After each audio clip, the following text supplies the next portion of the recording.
মায়ের মরদেহ 7 দিন পর্যন্ত মরে পচে গলে পড়ে আছে। 7 দিন পরেও তার কোনো সন্তান তার কোনো খোঁজ খবর নেয়নি। এমন ঘটনা ঘটেছে ঢাকা মিরপুরে, আপনারা দেখেছেন। এবং সবচাইতে অবাক করা বিষয়, আপনারা অবাক হয়ে যাবেন যে কোরবানির ঈদ গেল, এখনো 7 দিন হয়নি।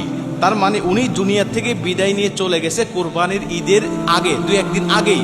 অথচ তার সন্তানেরা, একজন সন্তান সচিব, আরেকজন সন্তান বুয়েটের শিক্ষক, আরেকজন সন্তান কানাডিয়ান প্রবাসী, একটা সন্তানও ঈদের দিনেও মায়ের খোঁজ নেওয়ার চেষ্টা করেন নাই।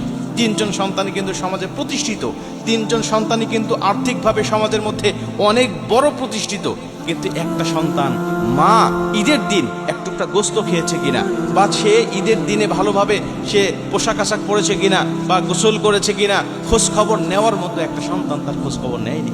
যদি নিত তাহলে মায়ের মরার খবর কিন্তু তখনই তারা পেয়ে যেত। কিন্তু 7 দিন পরে যখন মায়ের দেহটাকে মরে পচে গলে যখন পোকা ধরে গেছে, যখন গন্ধ বের হয়েছে, তখন পাড়া প্রতিবেশীরা গন্ধ পেয়ে এসে 999-এ ফোন দিয়ে তার মরদেহটাকে উদ্ধার করে। স্থানীয়রা বলতেছিল যে এই মহিলাটি মারা গিয়েছেন আজকে থেকে 7-8 দিন আগে। তার পোকা ধরে গেছে তার শরীরের ভিতরে, এবং আপনারা সোশ্যাল মিডিয়ার মাধ্যমে দেখেছেন তার ঘরের অবস্থা।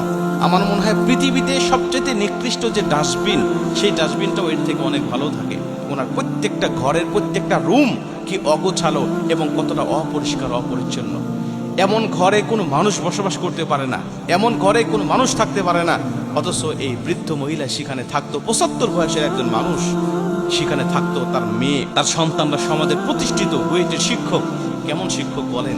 যে শিক্ষক মানুষগুলোকে, ছাত্র ছাত্রীদেরকে নীতির কথা শোনায়, ছাত্র ছাত্রীদেরকে শিক্ষা দেয় যে কিভাবে নিজেকে প্রতিষ্ঠিত করতে হবে, কিভাবে মা বাবার খেদমত করতে হবে, কিভাবে সমাজের মধ্যে চলতে হবে।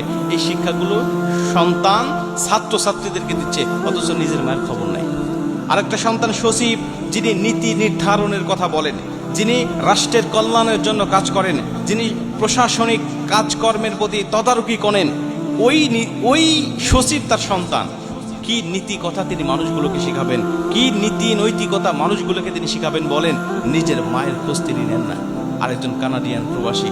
প্রিয় ভাই, আমি আপনাদেরকে বলতে চাই, মা যে কি জিনিস এটা আপনি মরার পরে টের পাবেন।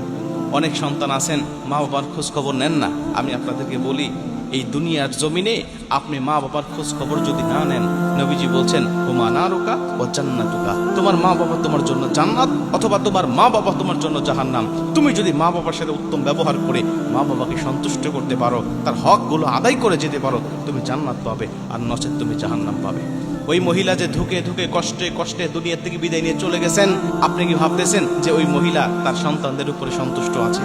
না, ওই কষ্ট নিয়ে দুনিয়া থেকে বিদায় নিয়ে চলে গেছেন। তার সন্তানরা সমাজে যত বড়ই প্রতিষ্ঠিত হোক না কেন, আল্লাহ তাদেরকে কখনো ক্ষমা করবেন না।